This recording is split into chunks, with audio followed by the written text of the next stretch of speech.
Boa noite, meus queridos irmãos, mais uma vez reunidos em nome de Jesus, do nosso querido grupo NPM.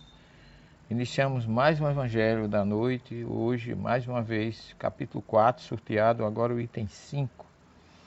Me parece que eu nunca tinha sorteado esse tema, que fala do famoso diálogo entre Jesus e Nicodemos, que está no Evangelho de João, capítulo 3, versículos 1 a 12. Ora, entre os fariseus havia um homem chamado Nicodemos, que era considerado nascido, ou príncipe, ou chefe dos judeus, que veio à noite ter com Jesus e lhe disse: Mestre, sabemos que vieste da parte de Deus para nos instruir como um doutor, porque ninguém poderia fazer os prodígios que tu fazes se Deus não estivesse com ele. Jesus lhe respondeu: em verdade te digo, ninguém pode ver o reino de Deus se não nascer de novo. Disse-lhe Nicodemos: como pode nascer um homem já sendo velho? Pode, por acaso, tornar a entrar no ventre de sua mãe para nascer uma segunda vez? Respondeu-lhe Jesus: em verdade eu te digo, se um homem não renasce da água e do Espírito, não pode entrar no reino de Deus. O que é nascido da carne é carne, o que é nascido do Espírito é Espírito. Não te admires de que eu te haja dito que se preciso vos nascer de novo. Em outras palavras, não te admires que eu te diga, é necessário que todos nasçam de novo. O Espírito sopra onde quer e ouve a sua voz, mas não sabes de onde vem, nem para onde vai. O mesmo se dá com todo homem que é nascido do Espírito. Ora, esse diálogo é famosíssimo e que a interpretação dele é por muitos teólogos, controvertida, porque todos querem negar a reencarnação neste diálogo, ao ponto de que a gente saiba que o diálogo de Jesus e Nicodemos não foi em grego, e no grego a palavra que tem anotem é nascer de novo e pode ser também nascer do alto. E aí a maioria traduz como nascer do alto para não aceitar esse diálogo como que Jesus estivesse falando de reencarnação. Mas ele estava falando, basta que leiamos aqui e reflitamos da resposta do entendimento de Nicodemos. Porque ele diz assim: por acaso um homem já sendo velho pode voltar outra vez ao ventre de sua mãe e nascer de novo? Olha, então, ele não entendeu aqui nascer do alto. Ele entendeu realmente o significado de voltar ao ventre, nascer uma segunda vez. E é interessante porque, como um judeu tão culto como Nicodemos, que eles seguiam Jesus, eles procuravam observar o que Jesus fazia, tanto que quando ele chega, a saudação que ele faz a Jesus é de alguém que já sabia o que Jesus fazia, já tinha todo o conhecimento. Porque primeiro ele saúda Jesus como mestre, e segundo ele diz, sabemos que vieste da parte de Deus. Quer dizer, ele não diz eu sei, nós, todos os fariseus, nós sabemos que tu vem da parte de Deus, porque ninguém é capaz de fazer os feitos que tu faz se Deus não estiver com ele. Os fariseus reconheciam a superioridade, a sabedoria e a grandeza de Jesus com seus feitos e com seus atos. Por isso que ele primeiro chama de mestre e depois declara que já sabia tudo que ele fazia. E Jesus dá uma resposta que João não declara porque Nicodemos veio procurar, porque veio à noite. São lacunas que existem nesse diálogo. Esse diálogo acontece em Jerusalém. Então há muitos vácuos, muitos espaços não preenchidos, mas a gente pegando como um todo, de uma forma de uma hermenêutica mais ampla, nós vamos entender que há singularidades e colocações que Jesus faz, que Nicodemos entendeu muito bem, que Jesus estava falando de nascer uma segunda vez. E há quem queira dizer que Paulo diz que só se morre uma vez e por isso não há reencarnação. Realmente, Paulo fala só se morre uma vez porque só morre esse corpo físico nosso. Esse aqui só morre uma vez, mas nasce um outro. É tanto que Paulo não falou que só se nasce uma vez. Ele falou que só se morre uma vez, porque ele não poderia ser contra essa verdade pregada por Jesus, que é necessário nascer de novo. Por isso que cada um procura interpretar a sua maneira.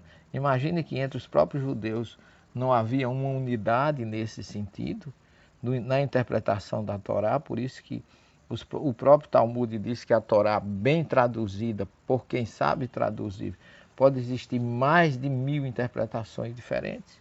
Como é que a gente vai querer uma unidade teológico-cristã interpretativa de um diálogo entre dois judeus? Mas o princípio que vale mais aqui é que para o judaísmo a reencarnação é uma verdade. E Nicodemos parece estranhar, porque ele poderia, mesmo sendo um rabino, mesmo sendo um nasci, ele, do seu ponto de vista, ignorar que fosse capaz de haver o Guigu Neshamot, que é tão pregado, e acreditar apenas numa ressurreição, que é o que muitos judeus ainda hoje acreditam, na ressurreição do último dia. Mas nem Paulo era fariseu, mas ele não fala de não se pode nascer de novo. Ele diz que só se morre uma vez, porque ele não poderia ser contra, como já falei, esse ensinamento de Jesus. Então é um capítulo muito forte, e Jesus inclusive vai mais além aqui falando que o Espírito é como o vento, sopra onde quer, você ouve a sua voz, mas você não sabe de onde ele vem, porque ele já existia antes. Nem para onde ele vai, porque ele vai continuar existindo depois que passar pelo corpo físico. E se ele passou pelo corpo físico uma vez para crescer e aprender, porque ele não pode passar outra. Na natureza tudo se renova. Eu estava vendo essa semana, de frente da nossa clínica, tem 3 árvores. Todos os anos, quando chega o mês de agosto, aquelas árvores trocam as folhas, amarelam, caem, e nascem folhas verdes, lindas, maravilhosas, admiráveis, com tanta força, que eu fico pensando, olha, até as árvores se renovam. A própria natureza tem a sua renovação, primavera, verão, outono e inverno. As próprias aves, a própria água se renova, existe o ciclo das águas, a evaporação, a condensação e a queda em forma de chuva. Então a natureza é cíclica. Tudo na natureza é cíclico. Por que é que o homem não é? Paulo mesmo falava que é preciso que a semente plantada morra para nascer uma nova planta. Então o nosso corpo físico volta à terra, como diz o livro do Gênesis, o nosso espírito vai a Deus e retorna numa nova existência para recomeçar de onde falhou. Eu não tenho dúvida nenhuma, porque inclusive esse capítulo, que é tão mal interpretado, há quem diga que Jesus estava falando para Nicodemos da renovação da água do batismo. Ora, Jesus não falou nenhuma vez em batismo para Nicodemos, que isso é palpável. Jesus não batizava. Jesus nunca batizou. Ele foi identificado por João, mas ele nunca batizou os discípulos a que assim o faziam. Porque Jesus estava preocupado com a reforma do Espírito, como diz João, que batizava com água, mas depois viria aquele que vos batizaria com o fogo do Espírito. O batismo de Jesus é espiritual, é a renovação, é o crescimento do Espírito, que só é possível através de uma nova existência, para que ele, aprendendo numa, venha completar o que não foi possível na outra. Isso sem levar em conta que muitos fracassam, se desviam, se perdem. E como Jesus disse que não se perderá nenhuma das ovelhas que o Pai me confiou, aqueles que se perdem numa existência podem se achar nas outras. Nós temos vários planetas, vários mundos, como o próprio Jesus falou, que na casa do meu Pai tem muitas moradas. E Nicodemos, concluindo esse diálogo, pergunta a Jesus, como pode isso fazer-se, como pode acontecer isso? Jesus lhe observou, tu és mestre em Israel e ignora estas coisas? Ora, eu estou falando, nós não dizemos senão o que sabemos, e que não damos testemunho senão do que temos visto. Entretanto, não aceites o nosso testemunho? Ora, o meu testemunho, o que eu estou te falando, tu não aceita, porque muitos cristãos ainda hoje agem como Nicodemos. Com certeza Jesus lamenta que eles não aceitem essa oportunidade e essa chance de crescer para o reencontro com Ele. E diz Jesus, se não acreditas quando eu te falo das coisas da terra, como é que você vai crer quando eu vos falo das coisas dos céus? Então esse diálogo é, para mim, um dos grandes diálogos entre dois mestres, dois rabinos, inquestionavelmente, Nicodemos, e o supremo dos rabinos, que é o próprio Jesus, que como judeu tinha ensinamentos imensos, e essa oportunidade de a gente poder voltar para saudar o que se deve é a maior misericórdia divina. O próprio Espírito da Verdade diz que a primeira palavra do verbo divino é amor, a segunda é reencarnação. Vamos agradecer a Jesus essa oportunidade e pedir a Ele que nos desperte o quanto antes, porque se a gente for desperto adequadamente, a gente não precisa voltar muitas vezes. A gente evolui rápido. A reencarnação não é uma punição, é uma oportunidade. Vamos aproveitá-la da melhor forma possível para que possamos crescer e, quanto mais rápido possível, chegar ao reencontro de Jesus.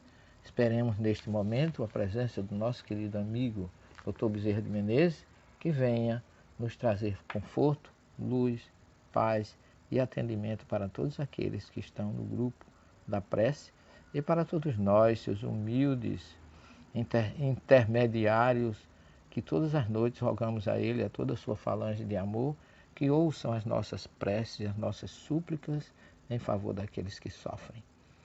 Obrigado, Jesus, por nos enviar o nosso querido irmão Dr. Bezerra de Menezes, a quem agradecemos do fundo do nosso coração tudo de bom que já temos recebido, através do seu Espírito iluminado e fraterno, dócil e dedicado aos que sofrem neste planeta de expiações e provas.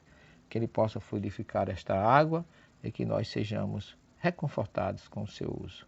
Agradecendo a Jesus, a Deus e a todos vocês que, sintonizados conosco, nos proporciona neste momento de bênçãos, de sintonias de amor e de paz. Permite, Jesus, que todos nós tenhamos uma noite maravilhosa de repouso e de um sono tranquilo, e que amanhã seja um novo dia na nossa existência iluminada para o reencontro com Jesus. Boa noite a todos e até amanhã, se Deus assim o permitir.